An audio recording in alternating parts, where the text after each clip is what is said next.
మనసే లాగేసిండు. లగ్గమెప్పుడు రా మావ అంటే మాఘ మాసం ఎల్లేదాకా మంచి రోజు లేదన్నాడే. ఆగే బెట్టాగా అందాక ఏగే బెట్టాగా, ఆగే బెట్టాగా అందాక ఏగే బెట్టాగా.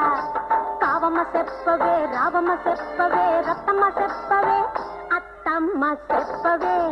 ఆగే బెట్టాగా అందాక ఏగే బెట్టాగా.